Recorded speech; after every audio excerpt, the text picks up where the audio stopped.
Tu es thérapeute, ton travail, je l'apprécie beaucoup, et tu vas nous parler de la méthode que tu proposes aux femmes, que tu appelles méthode combinée.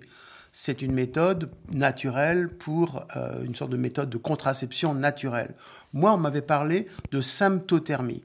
Bon, tu m'as dit que la méthode combinée était plus efficace, donc je vais te laisser la parole et tu vas imaginer que tu me parles à moi, je suis un homme et c'est vrai que votre mécanique interne est très compliquée pour nous, donc tu vas nous mettre tout ça à plat pour que nous comprenions et je pense que ça pourra également éclairer beaucoup de filles qui ne connaissent pas vraiment cette horloge que vous avez au fond de votre ventre, qui est un instrument magique, mais qui est peut-être assez mal connu.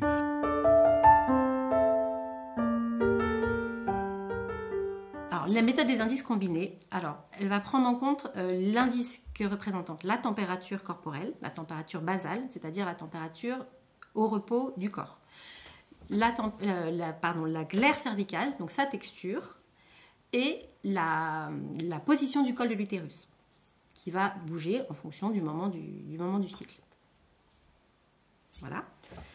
Et alors, pour ça, moi, ce que je propose, c'est de noter, en fait, pour prendre connaissance en fait, de toutes ces informations-là et de le visualiser, de noter donc, sur un graphique, il en existe plein en ligne, hein, on en trouve facilement, de noter au fur et à mesure les informations pendant le cycle, en fait, hein, tout ce qu'on trouve jour après jour. Voilà. Alors, cette méthode de la température est très précise. Il faut un thermomètre très précis au centième, tu nous as dit, parce que la variation est infime par rapport au cycle. Parle-nous de cette variation de température. Alors, concernant la température, en effet, il nous faut un thermomètre, alors, comme celui-ci, qui est au j'espère que ça va s'afficher, qui est au centième. Voilà. Qui est au centième, donc on a pu le voir là. Pour pouvoir noter, parce qu'en fait ça va être très précis, très rigoureux, et ce qu'il faut, donc c'est jour après jour, on va donc noter notre température, donc voilà, et au moment de la phase ovulatoire, donc de l'ovulation, d'un seul coup il va y avoir un décroché. Ça, on va noter, voilà, et hop, donc voilà, la température fluctue, hein, 36,6, 36,7, et hop, on va passer au-dessus de 37. 37,1, 37,2, 37,3, ça dépendra des femmes. Et en fait, c'est ce passage-là qu'on peut visualiser sur le graphique et qui nous permet de dire, oui, là, effectivement, il y a ovulation. Et pour être sûr, donc si si on planifie de ne pas avoir un enfant, qu'on a bien passé cette phase-là, on va compter au moins 3 points de température élevés, donc bien au-dessus de la phase précédente. Avant de faire l'amour. Avant de reprendre des relations sexuelles. Voilà. Et après, on retombe dans la phase, à nouveau, on est infertile, hein, jusqu'à la prochaine fois où on reprend, enfin, jusqu'au prochain cycle. Voilà. On voit bien que si on prend seulement la température, il y a tout ici un moment où en fait on est fertile. Pourquoi fertile? Dans le sens où, pas on est fertile, mais on peut tomber enceinte. Parce que s'il y a une relation sexuelle à ce moment-là, il faut savoir que les spermatozoïdes, ils ont quand même 6 jours de vie. Donc il suffit qu'il y ait eu une relation sexuelle quelques jours avant l'ovulation, eux ils sont là bien tranquilles, et puis hop, il y a ovulation. Donc si on prend seulement la température, on voit bien que ça ne suffit pas, puisqu'on est piégé. Là, donc on a une période de sécurité, voilà. Et avant pour sécuriser, l'ovulation et après l'ovulation. Voilà, mais pour sécuriser, justement, il faut rajouter les autres indices. Donc, le deuxième indice, ça va être la texture de la glaire cervicale. Alors, qu'est-ce que la glaire cervicale? Moi, je n'ai jamais vu de glaire cervicale. Alors, pour expliquer la glaire cervicale, du coup, je vais parler. Donc là, on a ici l'utérus, ici le col de l'utérus, hein, ici le vagin. Donc, en fait, pour aller récolter la glaire cervicale, qui va donc s'écouler. Donc c'est le liquide qui va sortir donc, par le col de l'utérus, puis qui naturellement descendra par le vagin et viendra ici aussi au niveau de la vulve. En fait, on va aller introduire 2 doigts, là, au niveau du col, écarter légèrement et récupérer la glaire. Donc en fait, la question de l'observation de la glaire se fait à 2 endroits. Elle se fait... Alors, d'une part, l'observation au niveau du col de l'utérus, l'observation au niveau de ce qui se passe au niveau de la vulve, ça c'est donc l'observation visuelle, mais avant l'observation, et j'aurais d'abord dû parler de ça, c'est la sensation. Ce n'est pas la même chose. Comment on se sent au niveau de la vulve? Est-ce qu'on se sent sèche? Est-ce qu'on se sent humide? Est-ce qu'on se sent mouillé? Parce que ça va donner une indication différente. Et ensuite, on va le confirmer en plus avec ce qu'on a ici, donc au niveau du col de l'utérus ici, et au niveau de la vulve. Donc là, on va vraiment concrètement récupérer la glaire et voir en fonction de la texture de la glaire, ça va nous donner l'information de est-ce qu'on est fertile ou infertile. Une glaire fertile, c'est une glaire qui est liquide, transparente, qui est filante, qui est élastique. C'est-à-dire que quand on doit récupérer là, on peut aussi ramener le pouce. Alors, on va chercher, donc avec les 2 doigts là, on le tire, et on peut, avec le pouce, faire ce petit mouvement-là, de coller le pouce et voir comment va se comporter la glaire. Donc plus elle est fertile et plus elle est filante, elle est élastique, et ça, on peut carrément, mais vraiment aller loin. Et tandis que quand justement elle est fertile, elle doit être plutôt épaisse, collante, cassante. Ça va, on pourra même pas faire ça. Enfin, elle sera cassante, elle sera épaisse, jaunâtre, ça dépend des personnes. Et donc là, ce sera plutôt un signe de glaire infertile. Voilà. Et donc c'est pour le geste, pour se rendre compte. Très important, et donc, très intéressant. Et donc, au moment, donc je reprends mon petit graphique. Important pour récapituler au niveau de la glaire. Donc on a dans toute cette phase-là une glaire qui petit à petit, donc qui va au début donc être cassante quand on fait cet exercice-là, cassante, épaisse, etc. Et qui de plus en plus va devenir de plus en plus transparente, de plus en plus liquide, de plus en plus élastique. On pourra faire un mouvement de plus en plus ample. Et là, bien évidemment, c'est carrément, on peut vraiment bien écarter les doigts. Elle est abondante, elle est très riche. Enfin, on sent qu'elle est belle, elle est toute, toute comme blanc d'œuf. On parle de blanc d'œuf cru. Mais, oui, comme un blanc d'œuf, j'entends. Mais alors finalement, il y a toujours de la glaire qui sort de l'utérus, alors, en permanence chez vous. Oui, c'est ça. Du coup, il y a toujours cette glaire. Mais elle peut être un peu plus... quand elle est collante, elle est plus difficile à récupérer. Du coup, on a l'impression qu'elle est moins abondante, qu'elle est moins... On peut se demander pourquoi il y a une glaire infertile. Elle sert à quoi? À lubrifier? Alors, n'oublions pas que l'utérus est un émonctoire supplémentaire que la femme possède.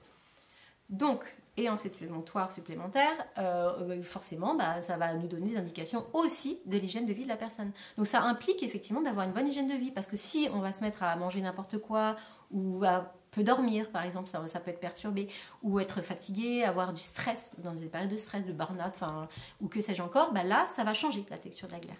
Et donc ça permet également de cette méthode-là, la méthode des indices combinés, d'avoir aussi un rapport à notre hygiène de vie qui est important. C'est un indicateur de l'hygiène de vie quelque part, c'est formidable. Voilà. Maintenant, avant de passer à la position du col de l'utérus, que je sais très importante, est-ce que tu peux nous montrer, techniquement, la prise de température? Comment doivent faire les filles? C'est pour celles qui ne savent pas, évidemment. Ah oui, bien sûr. Alors, pour la température, tout simplement, moi, ce que je dis, c'est qu'il ne faut pas changer tous les paramètres, donc toujours prendre au même endroit. Donc, soit on prend tout simplement en vaginal, on n'est pas obligé d'aller très loin, on peut introduire un petit peu, il suffit d'être en interne, tout simplement. Voilà. Ou alors en rectal. Voilà. Mais si on prend toujours en vaginal, si on prend en vaginal, on prend toujours en vaginal. Si on prend en rectal, on prend toujours en rectal.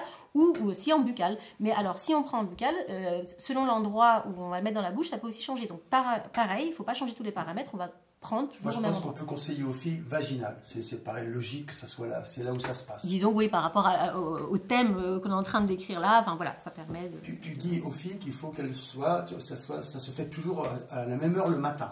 Oui, alors, concernant la température, en effet, il faut que ce soit toujours au même horaire.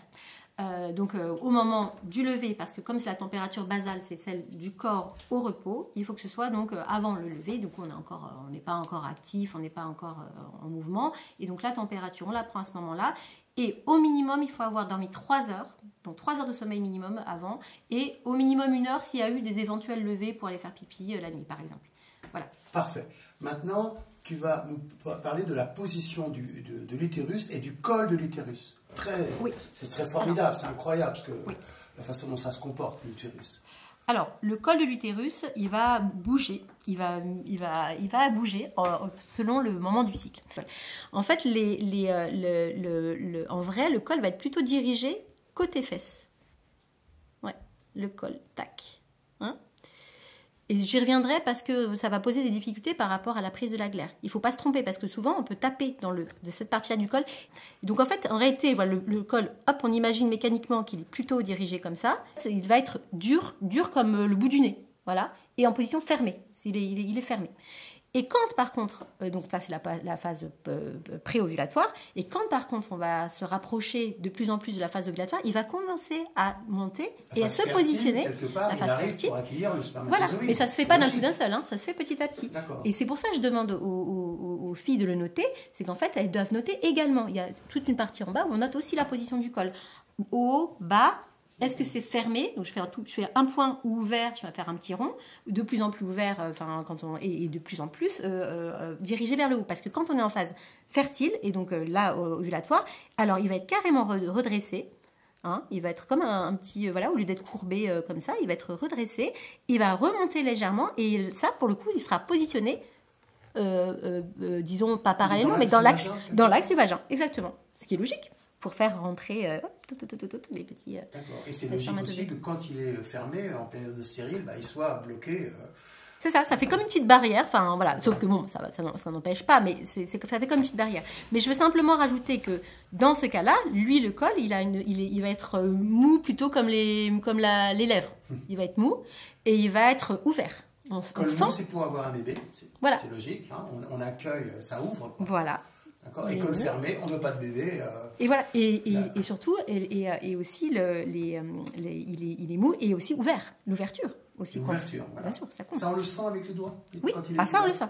Et donc, je reviens donc par rapport à cette position du col, il ne faut pas oublier que quand on va aller chercher la texture de la glaire, on peut buter, et c'est pour ça que je ferai un petit dessin, on peut buter là et dire, c'est dur, mais en fait, il faut aller chercher ici. La question du positionnement du col de l'utérus.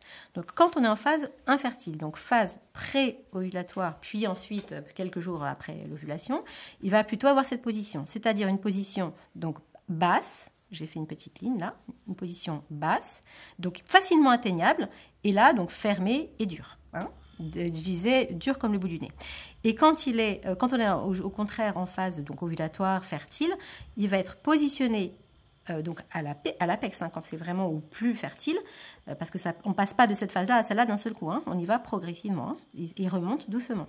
Et donc on va avoir un col de l'utérus, donc ici, qui est élevé. Donc, il va falloir aller le chercher plus loin, difficilement atteignable, et mou, ouvert. Voilà. Et dirigé plus dans l'axe du vagin. Voilà. Alors maintenant, Lily, combien de temps faut-il pour qu'une fille qui vient te voir soit à peu près opérationnelle, si on veut dire Donc, est-ce qu'elle a besoin d'un accompagnement quand même? Moi, quand je vois ces personnes, je ne fais que leur exposer tout ça. Et après, elles savent qu'à tout moment, elles peuvent venir me poser des questions. Il se trouve que pour l'instant, les personnes ne m'ont pas posé des questions. Mais je leur montre qu'elles peuvent trouver donc, soit une application, soit un graphique en ligne, enfin, qu'elles peuvent vraiment faire noter jour après jour. Il existe des suivis avec des plannings familiales naturels, c'est le nom qu'ils utilisent, je pense. Enfin, je crois de souvenir. Et je pense qu'il y a des suivis possibles avec des personnes qui, pour le coup, vont rentrer dans le détail. Oui, donc il y a le choix après, soit on continue avec toi, soit on voit d'autres personnes. Bon, c'est toute une organisation quelque part. Oui. Alors, après, il se trouve que ces personnes-là, quand elles viennent me voir, elles ne viennent pas me voir pour ça. Moi, j'ai jamais eu de personnes qui venaient me voir pour ça. Donc, c'est différent. Et ce qui fait que, de toute façon, je les vois régulièrement. Et donc, quand il y a des questions, maintenant que tu m'en parles, ça me permet de répondre. Quand il y a des questions, du coup, ça se fait finalement au fur et à mesure. Et en plus, en dehors, elles savent qu'elles peuvent me contacter, elles ont une petite question toute bête. Je leur dis même, prendre des photos, c'est possible. Enfin, ça arrive. Donc, voilà. Maintenant, je vais te reposer une question par rapport à la chronobiologie. On va dire qu'elle aurait pu être modifiée par la prise de la pilule. Bref, est-ce que, par exemple, sur un graphique, on peut voir que le pic ovulatoire se déplace, n'est pas le même par rapport au mois, c'est-à-dire qu'il y a quelque chose qui n'est pas régulier. Alors, tu parles donc de cycles qui ne sont pas réguliers, en fait. Oui, c'est-à-dire qu'ils ont été perturbés par quelque chose, peut-être pas spécialement la pilule, mais pourquoi pas. Oui. Peut-être des mémoires d'avortement, peut-être des problèmes psycho-affectifs. Alors ça, c'est par rapport à la méthode Ogino. C'est-à-dire qu'on va calculer la longueur de cycle et on va se baser sur des cycles qui sont réguliers depuis au moins 12 semaines. Si c'est entre 6 et 11 semaines, du coup, on va avoir une méthode de calcul un peu différente. Mais là, c'est vraiment, on n'est pas rentré dans ce détail-là, mais c'est le calcul de la méthode de la Voilà, c'est important parce qu'on a notre épiphyse, notre hypophyse, qui sont les chefs d'orchestre de tout ça. Ça peut être déréglé et je pense que ça peut fausser la justesse de la contraception naturelle. Alors, justement, quand les cycles sont irréguliers, ça peut biaiser. Donc c'est pour ça que je parle de minimum 12 cycles en fait suivis. Je vais justement rajouter quelque chose à ce stade-là parce que ça me semble important. C'est qu'au début, ça peut sembler fastidieux. C'est sûr que prendre connaissance de son corps quand on a été coupé tout ça, quand on l'a jamais fait, ça peut prendre du temps. Ça peut mettre du temps, pendant plusieurs cycles, vraiment de se familiariser. Mais au bout d'un moment, vraiment, on se familiarise et on n'a même plus besoin d'aller faire tous ces petits gestes parce qu'en fait, on le sait, on le sent. Plus intéressant, on se remet en lien avec la nature et aussi, finalement, les filles, elles sont heureuses d'être en lien avec cette nature. Se dire, vous savez, je ressens, je sais à quel moment je suis de mon cycle. Au début, ça va être 5 minutes par jour d'aller tester, regarder, etc. Et puis, avec le temps, ça va passer à 1 minute par jour. Et après, plus rien quand on n'a même plus besoin parce qu'on sait, on sent. Alors, oui, je pense que la réponse est oui. C'est-à-dire que si tu n'as pas pu ovuler comme tu le fais naturellement dans tes cycles précédents, c'est qu'il y a eu effectivement un événement qui fait que ça va rendre ton cycle irrégulier. Mais donc oui, on bascule dans un cycle qui est irrégulier. Donc est-ce que forcément, si on n'a pas pu ovuler à la date normalement butoir, eh bien forcément il va y avoir une autre ovulation dans le cycle avant d'avoir des règles futures? Ah oui, ça peut être plus tard. Et donc oui, donc là il faudra prendre des précautions si on ne veut pas avoir de bébé, ou alors si on veut donc, se dire voilà, c'est simplement plus tardif, mais oui, il faudra faire attention. Ça c'est sûr que ça va tout perturber. Ça va perturber puisqu'on se base sur des cycles qui sont justement réguliers. Et là, je ne parle pas des cas comme justement le poste après la pilule. Donc là, il faudra rentrer dans les détails, c'est encore d'autres choses. Il faut quand même une certaine régularisation des cycles avant de tomber et de pouvoir se dire là, on peut le faire. Les phases postpartum aussi, quand on vient d'avoir un enfant, il y a du temps pour que ça se remette en place et c'est pas toujours régulier. Tout ce qui concerne autour de la périménopause, la préménopause en tous les cas, tout ça, ça va être perturbé. Donc c'est des cas particuliers qu'il va falloir prendre au cas par cas et là, du coup, rentrer dans les détails, quoi. Je te remercie, Lily. C'était vraiment très intéressant. Il y aura les coordonnées de ton cabinet sur notre site. Et puis, j'invite toutes les filles qui veulent retrouver un mécanisme naturel et jouir de la vie sans vouloir faire un mauvais jeu de mots, eh bien, de te contacter. Voilà.